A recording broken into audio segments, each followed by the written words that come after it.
গাজায় আরও মারাত্মক রূপ নিয়েছে মানবিক সংকট। তীব্র অপুষ্টিতে ভুগছে ৩.৫ লাখ শিশু। গত ২৪ ঘন্টায় ইসরায়েলি হামলায় প্রাণ গেছে ৬৩ ফিলিস্তিনির। জাতিসংঘ বলছে ইসরায়েলি বাধার কারণেই এই দুর্ভিক্ষ। এমন পরিস্থিতিতে যুদ্ধ বন্ধের দাবিতে তেল আবিবে চলছে বিক্ষোভ। অন্যদিকে ইসরায়েলের বিরুদ্ধে কঠোর পদক্ষেপ নিতে ব্যর্থ হয়ে পদত্যাগ করেছেন নেদারল্যান্ডসের পররাষ্ট্রমন্ত্রী। যুদ্ধের আগেও আব্দুল রহমান ছিল সম্পূর্ণ সুস্থ।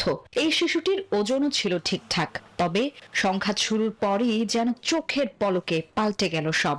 এমনই চিত্র এখন গাজায় প্রায় ৩.৫ লাখ শিশুর। একবিংশ শতাব্দীতে দাঁড়িয়েও এক ভয়াবহ দুর্ভিক্ষ দেখছে বিশ্ব। এরই মধ্যে থামছে না ইসরায়েলি হামলা। ২৪ ঘন্টাতেও প্রাণ হারিয়েছেন বহু ফিলিস্তিনি। অনেকেই নিহত হয়েছেন এক মুঠো ত্রাণের জন্য অপেক্ষা করতে গিয়ে। আর অনাহারে অপুষ্টিতে মৃত্যু হয়তো কিছুদিনের মধ্যেই ৩০০ পেরিয়ে যাবে।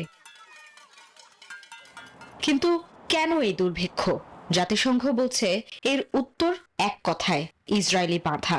সংস্থাটির মানবিক প্রধানের মতে এই দুর্ভিক্ষ পুরোপুরি ঠেকানো যেত, কিন্তু ত্রাণবাহী ট্রাকগুলো যখন সীমান্তে আটকে থাকে তখন গাজার ভেতরের শিশুরা ক্ষুধায় মরে যায়। এটি কোনো প্রাকৃতিক দুর্যোগ নয়, এটি একটি পরিকল্পিত অবরোধের ফল। এদিকে যুদ্ধ বন্ধ এবং জিম্মিদের মুক্তির দাবিতে তেল আবিবে বিক্ষোভ করেছে শত শত ইসরায়েলি।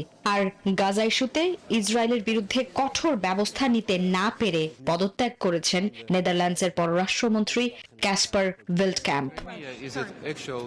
Desk report, news 24।